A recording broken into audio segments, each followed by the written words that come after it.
Hello good morning दोस्तों। अभी सुबह सुबह हम उठकर जा रहे हैं कन्नौज, और यहाँ पर जो है मैं अभी लगभग 4 बजे से उठा हुआ हूँ। सारी तैयारी हो चुकी है। दोस्तों बाहर अभी भी अंधेरा है और ठंड हो रखी है अच्छी खासी, और मैंने लगा लिया हेलमेट। ठंड भी नहीं कुछ बिगाड़ पाई। रही मेरी बहन छोटी सी अब उठी है। अरे चलो सो जा, बंद कर लो। है गाइस, सो ये रहा मैं, और सुबह बढ़िया लग रहा है। ठंड अभी भी बाकी है, और ऑफिस पहुंचते हैं फिर दिखाते हैं वहाँ का क्या नज़ारा है, क्योंकि अब तक आप लोगों ने ऑफिस भी नहीं देखा है। और आज का प्रोग्राम बहुत बढ़िया जाने वाला है, तो अपना रेडियो जरूर ऑन कर लिया करिए। सुबह सवेरे प्रोग्राम सुबह 7 बजे से 11 बजे तक। ये देखो कितना बढ़िया नज़ारा है यहाँ पर। तो मैं पहुँच चुका हूँ पाल चौराहे कन्नौज, और जस्ट थोड़ी दूर है अपने रेडियो स्टेशन से, और यहाँ पर रेडियो पुल भी बन चुका है भाई। तो हम वो भी आपको दिखा देते हैं। ये देखो कितना बढ़िया सीन है, ठीक है ना। लेकिन सीन को जो ख़राब करता ना वो ये है, सुबह सुबह ये जो कचरा देखने को मिल रहा ना, ये साफ गरहा ख़राब कर देता हमारा सीन। क्योंकि हम सुबह सुबह निकलते ही हमको ये लगता है कि एक शहर में हो क्या रहा है। ये देख रहे हो, ये चीज़ चल रही है शहर में।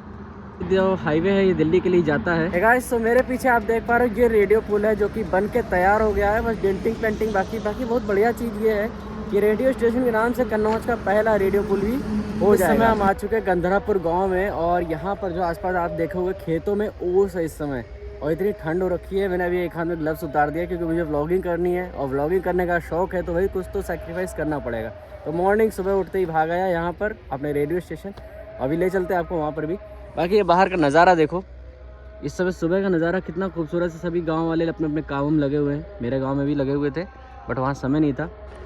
दोस्तों इस समय हमारे यहाँ खेतों में सबसे ज़्यादा आलू है, जो कि अपने कन्नौज और फर्रुखाबाद की तो खासियत है। आलू के लिए हम लोग फेमस हैं, और साथ ही साथ इत्र की नगरी कन्नौज है, जहाँ पर खुशबू के लिए फेमस है। दूसरी चीज़ क्या है, इस समय ओस है ना, जो पूरी बात जो चादर सी पड़ी हुई है सभी पूरे खेतों में, वो देखने में बड़ा मज़ा आ रहा है। ये रहा हमारा ऑफिस, और हमारे ऑफिस के जस्ट पास में ही गाय माता जी बंधी हुई हैं, ठीक है ना।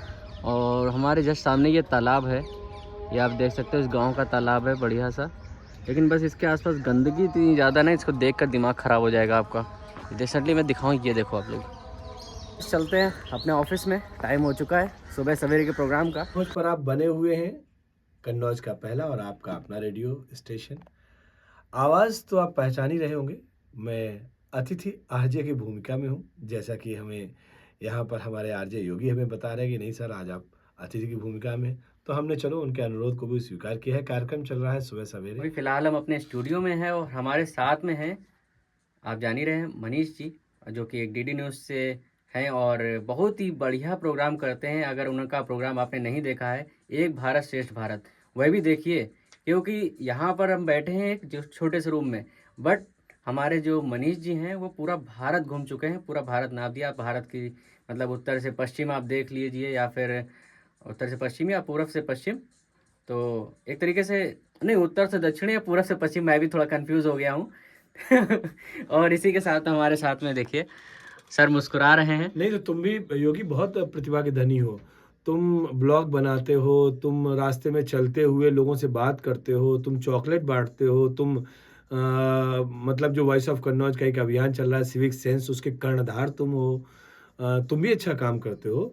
तो हर व्यक्ति जो जिस जगह पर है, उसको ईश्वर की नेमत हासिल है, और मुझे लगता है कि वो मेरा उत्तरदायित्व है कि मैं पूरे भारत में घूमता हूँ, मेरा उत्तरदायित्व है, मैं पूरे भारत को देखता हूँ। लेकिन तुम पूरे कन्नौज को देखते हो, तुम कन्नौज के लोगों से मिलते हो, तो मुझे लगता है कि तुम्हारी जगह पे तुम ठीक हो, हमारी जगह पे हम ठीक हैं। हर वो व्यक्ति जो हमें सुन रहा होगा, देख रहा होगा, हर व्यक्ति अपनी-अपनी जगह पर ठीक है। और अगर आप ईश्वर में आस्था रखते हैं, तो मैं एक बात कहना चाहता हूँ, आप ईश्वर की सर्वोत्तम कृति हैं। और अपने आप को ईश्वर का बच्चा मानकर जब आप अपने आप को समझेंगे, तो आप कोई गलती नहीं करेंगे, आप कोई बुराई नहीं करेंगे, आपके अंदर कोई अवगुण नहीं होगा। क्यों? क्योंकि आप ईश्वर की संतान हैं, और ईश्वर अपने किसी भी संतान को बुरा नहीं देखना चाहता है। तो जब आपके अंदर ये बिलीफ होगा, जिसमें हेयरलाइन फ्रैक्चर नहीं होगा, आप अपने जीवन के सर्वोच्च शिखर पर पहुँचेंगे। ये मेरा वायदा है आपसे, इस बात को नोट कर लीजिए। आपने हमारे मनीष जी को सुना, और सर से मैं एक बात और कहना चाहूँगा, एक भारत श्रेष्ठ भारत के लेकर भी थोड़ा सा कुछ बताएं, जिससे आप लोग कनेक्ट हो सके कि ये प्रोग्राम कब आता है, कहाँ देख सकते हैं, और इस प्रोग्राम की खास बात क्या है। वैसे तो आपको नाम से पता चल गया है, बट फिर भी जिनको नहीं पता है, थोड़ा सा जानकारी देने के लिए। चलिए अच्छी बात है आपको। वैसे तो हम लोग ये एक पॉडकास्ट भी बना लेते, लेकिन कोई बात नहीं, आप फ्लिप कर रहे हैं इधर से उधर मोबाइल फ़ोन। एक भारत श्रेष्ठ भारत माननीय प्रधानमंत्री जी का एक बहुत दूरदर्शी कार्यक्रम है। दरअसल हमारे यहाँ पर हमारे देश में राज्यों के बीच में भाषा, क्षेत्रवाद, जाति, धर्म को लेकर अनेक दीवारें खिंची हुई थीं। लेकिन माननीय प्रधानमंत्री जी ने जब साल 2014 में कार्यभार ग्रहण किया बतौर प्रधान सेवक, तो उन्होंने सबसे पहले एक यही काम किया कि जब 31 अक्टूबर आया और 2015 में उन्होंने इस कार्यक्रम की शुरुआत की। सरदार वल्लभ भाई पटेल के जो उनका एक प्रमुख दिन होता है, तो उस दिन से इसलिए शुरू हुआ कार्यक्रम क्योंकि वो तमाम सूत्र जो कि भारत को एक दूसरे से जोड़ते हैं। हम देखते हैं कि अपने साउथ इंडिया के जो हमारे पुजारी हैं, वो केदारनाथ में पूजा करते हैं, या हम वहाँ से गंगा जल लेकर हम रामेश्वरम तक जाते हैं, या हम ये देखते हैं कि कोडगू कर्नाटक में कोई जगह है जहाँ पर लोग भले ही क्रिकेट को जाने या ना जाने, हॉकी को जानते हैं। हम ये जानते हैं कि चारों धाम आदि शंकराचार्य ने जोड़े थे पैदल चलकर, कैसे पूरे भारत को जोड़ा था। तो भारत जब एक है तो ही भारत श्रेष्ठ है। तो ऐसे तमाम सूत्रों को जोड़ते हुए हम कार्यक्रम का निर्माण करते हैं, जहाँ पर पूरा भारत दिखता है, और जब भारत एक दिखता है तो वही भारत हमें श्रेष्ठ दिखता है। एकता में अनेकता में एकता है, और एकता में ही शक्ति है, संगठन में शक्ति है। ये हमारे मूल वाक्य हैं, जिन मूल वाक्यों के सहारे हम इस प्रोग्राम को आगे बढ़ाते हैं, अलग अलग सूत्रों के माध्यम से। और इसको आप रविवार माफ़ करिएगा, शनिवार शाम 3:30 बजे दूरदर्शन पे आप देख सकते हैं। नित्य प्रति शनिवार आप वहाँ पर उसको देख सकते हैं, और दूरदर्शन के जो अपने सोशल मीडिया हैंडल्स हैं, वहाँ पर भी ये प्रोग्राम आप देख सकते हैं। एक भारत श्रेष्ठ भारत। मुझे नहीं पता था, ये टाइमिंग भी नहीं पता थी और दिन भी नहीं पता था, सही बताऊं, क्योंकि हम देखते तो हैं लेकिन जब चल गया सामने आ गया, क्योंकि हम खुद इतना बिजी रहते हैं। बट हाँ, समय निकालिए, क्योंकि इसमें पूरे भारत की विविधताएं देखने को मिलेंगी। और एक चीज़ और मैं लास्ट में कहना चाहूँगा सर के बारे में, कन्नौज इत्र की नगरी है, और जानते हैं इत्र जब शीशी खुलती है तो महक फैल जाती है। कन्नौज को लेकर भी एक प्रोग्राम बनाया है एक भारत श्रेष्ठ भारत में। ओके, उसको दिखाऊंगा, मैं आपको शेयर करूंगा। और दूसरी चीज़ मैं एक बात और कहना चाहूँगा कि जिस तरह खुशबू जो मैंने ढक्कन खोली, तो उसी तरीके से हमारे मनीष जी जब यहाँ से कन्नौज से निकलते हैं ना, तो पूरे भारत में खुशबू की तरह फैल जाते हैं। तो मतलब वो जो महक है, कन्नौज की जो आदत है, जो अदा है, वो आप इस प्रोग्राम में देख सकते हैं। तो कन्नौज की जो कहीं ना कहीं जो खुशबू और इत्र की बातें जो पूरे भारत में कहीं ना कहीं प्रसारित होती हुई दिखाई देती है। तो अब 11 बजने वाले हैं और हमारा सुबह सवेरे का कार्यक्रम अब समाप्त की ओर है। तो ठीक है, आप लोग डेली सुना करिए और हमें कमेंट करते रहा करिए, जिससे हमको पता चलेगा आप लोग क्या पसंद कर रहे हैं। मेरे दोस्तों, मैं स्टूडियो से निकल कर मैं गया पीएसएम कॉलेज की तरफ। वहाँ पर चल रहा था बहुत ही बेहतरीन प्रोग्राम, जहाँ पर हमको आईटीआई में भी काफ़ी अच्छी चीज़ें देखने को मिली, और इसके साथ साथ कई तरह के स्टॉल लगे हुए थे, जहाँ पर ट्रैफिक पुलिस हो गया, और उद्यान विभाग हो गया, हॉर्टिकल्चर डिपार्टमेंट हो गया, अपना इंडो इजराइल प्लांट का भी, मतलब बहुत ही बेहतरीन चीज़ें, और ट्रैफिक पुलिस की वो चीज़ें देखने को मिली जो अक्सर चेकिंग के दौरान यूज़ की जाती हैं। तो सभी लोग यहाँ मौजूद हैं। दोस्तों, इस कार्यक्रम का उद्देश्य था न्याय सभी के लिए समान रूप से उपलब्ध है, कहीं भी ज़रूरत पड़े तो आपको न्याय मिलेगा। यहाँ आईटीआई के बच्चे भी यहाँ पर मौजूद हैं, ठीक है, और मैं भी यहाँ पर आ गया। मेरे आईटीआई के सारे बच्चे, और सर भी मौजूद है, सर से तो मुलाकात कराई दी मैंने। तो दोस्तों, यहाँ पर इंडो इजराइल की भी प्रदर्शनी लगी हुई है। यहाँ पर हॉर्टिकल्चर डिपार्टमेंट की तरफ से काफ़ी ढेर सारी चीज़ें देखने को मिलती हैं, जो कि बहुत ही ज़्यादा अच्छी हैं, ऑर्गेनिक हैं, और काफ़ी कुछ सीखने को भी मिलता है।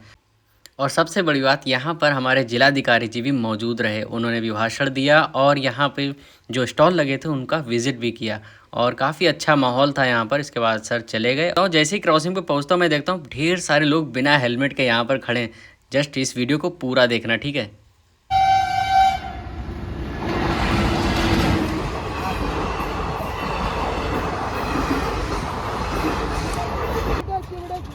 दोस्तों, मैं भी उसके बाद उमरदा की तरफ इंडो इजराइल प्लांट वहाँ पर पहुँच गया। आज सुबह सवेरे के प्रोग्राम में जो हमारे गेस्ट थे मनीष जी, उनको साथ में लेकर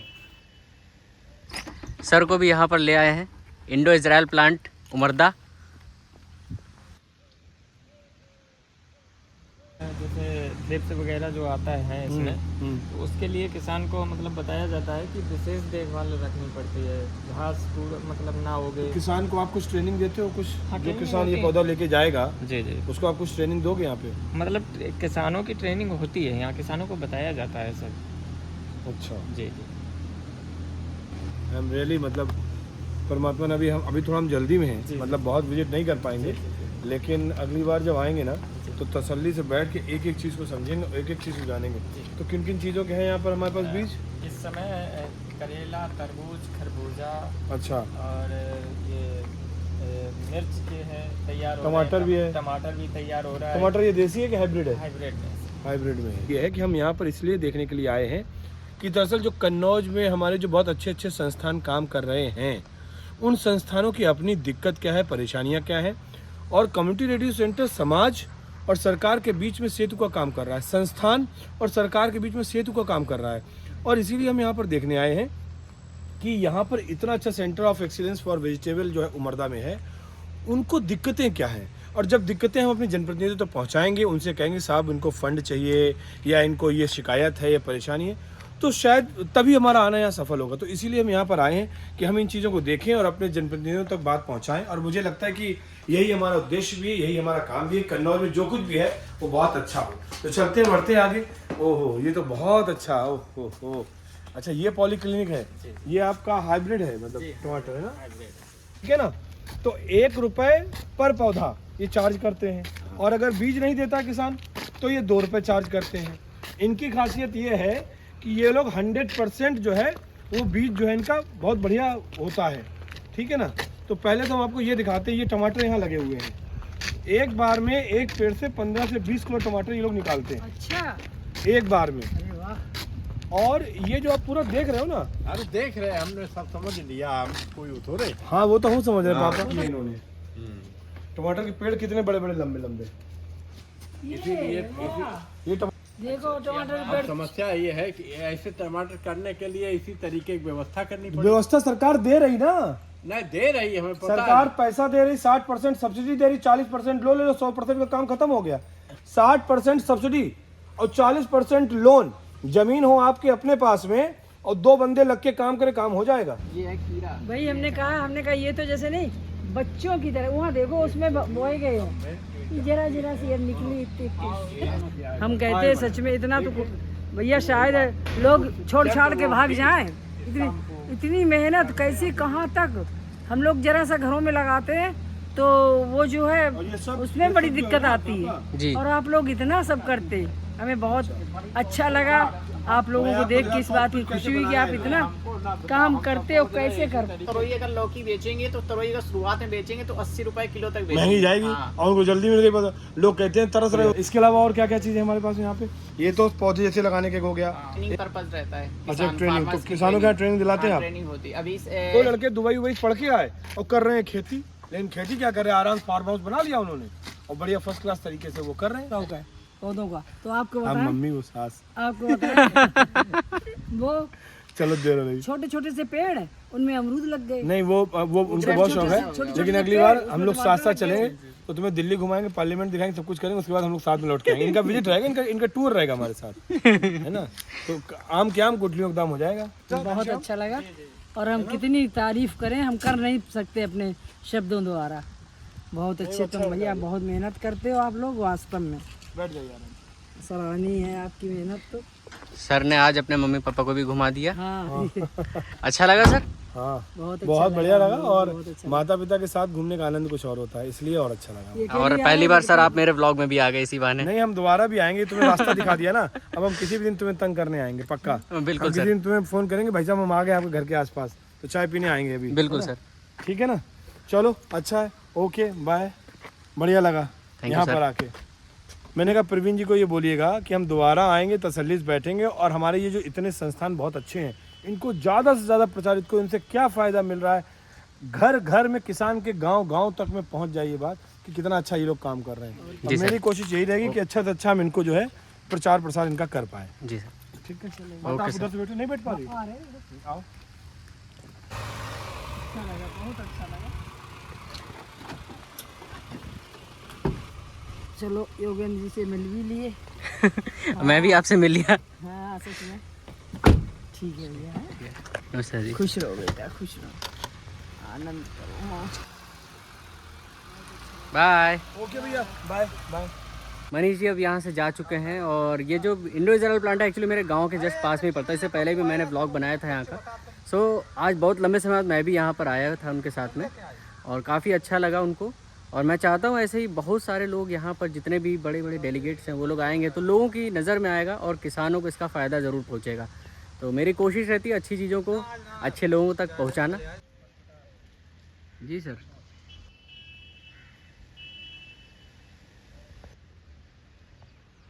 सुबह से घूमते घूमते अब हम आ चुके हैं फौजी ढाबे में।